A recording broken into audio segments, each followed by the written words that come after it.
Inilah perjalanan karir Teuku Rizky yang jadi tulang punggung keluarga semenjak kepergian sang ayah.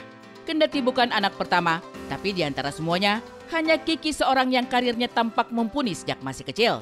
Bergabung dengan Cowboy Junior, boyband cilik itu pun cukup fenomenal pada masanya. Waktu berlalu, Cowboy Junior bubar dan terbitlah TBA.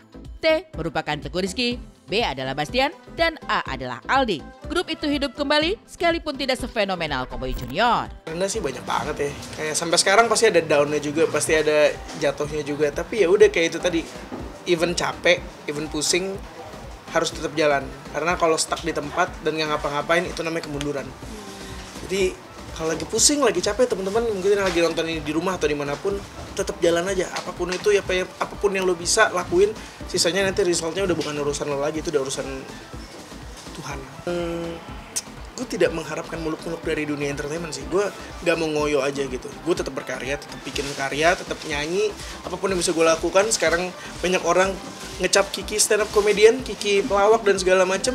Gue gak masalah karena itu ya rezeki yang gue terima. Tapi di samping itu gue belajar. Apa sih dalam mengurus artis itu seperti apa? Manajemen itu seperti apa? Jadi ada hal-hal di luar itu yang gak cuma jadi penyanyi aja, jadi artis aja, tapi ada sesuatu yang dipikirin dan dilakuin gitu loh. Di samping tugasnya sebagai seorang penyanyi dalam grup band TBA, berbagai konten-konten lucu pun terus ia unggah di media sosial. Selain karena hobi, konten-konten itu menghasilkan uang yang membuat semangat Kiki kian membara. Uang memang bukan segalanya, tapi tanpa uang, manusia tidak bisa melakukan apa-apa. Itulah sebabnya, sebagai tulang punggung keluarga, Kiki berjuang keras melakukan segala pekerjaan demi masa depan yang lebih baik. Halo pemirsa Insert, sekarang aku lagi di Studio Trans. Kita mau syutingnya apa, ditungguin aja programnya. Tapi kita sekarang mau ganti baju dulu. Ikutin, ayo. Tapi nggak sampai buka bajunya juga kali ya. Nanti diliatin highlightnya aja kali ya. Ya gitu ya. Nanti takutnya yang di sini pada ngeliat pada suka. Iya, udah gitu aja. Jadi sebenarnya nggak banyak sih yang dibawa. Ada baju olahraga karena malam ini saya mau olahraga. Nanti tapi jam 9 lah. Ini ada parfum. Nah, ada satu lagi parfumnya. Jadi kita biasanya 2. Nggak tahu, tergantung suka selera yang mana aja sih, tinggal pilih-pilih aja. Sama ya paling standar lah, ada casan, ada kaos kaki, ada kacamata, ada dompet. Udah, nggak ada yang menarik kan? Oh iya, bener, ada raket. Wah. Oke, kalau gitu segitu aja dengan kita kali ini. Tuh nih gue bawa biar buat ntar malam. Boleh. Tolong Kak. Ribet Kak nih Kak. Maaf ya. Sebenarnya secara konsep padahal ya mungkin banyak yang udah pada main juga ya. Kan kurang lebih kayak badminton, enggak kayak badminton, kayak tenis lah lebih tepatnya. Cuma ukurannya lebih kecil. Nah, ini bentuk raketnya. Udah sering nggak padel ini?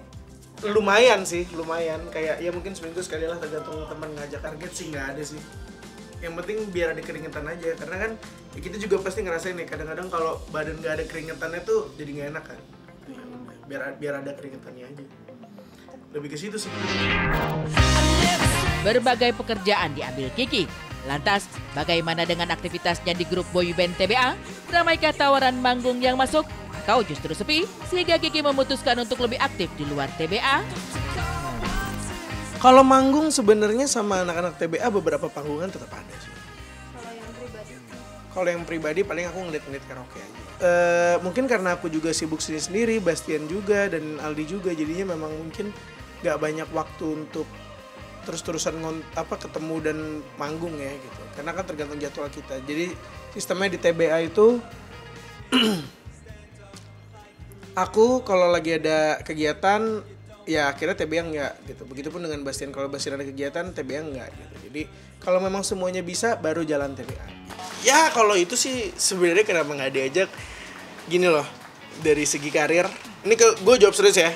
Banyak orang yang nanya-nanya, orang nyinyir, kenapa nggak diajak segala macam.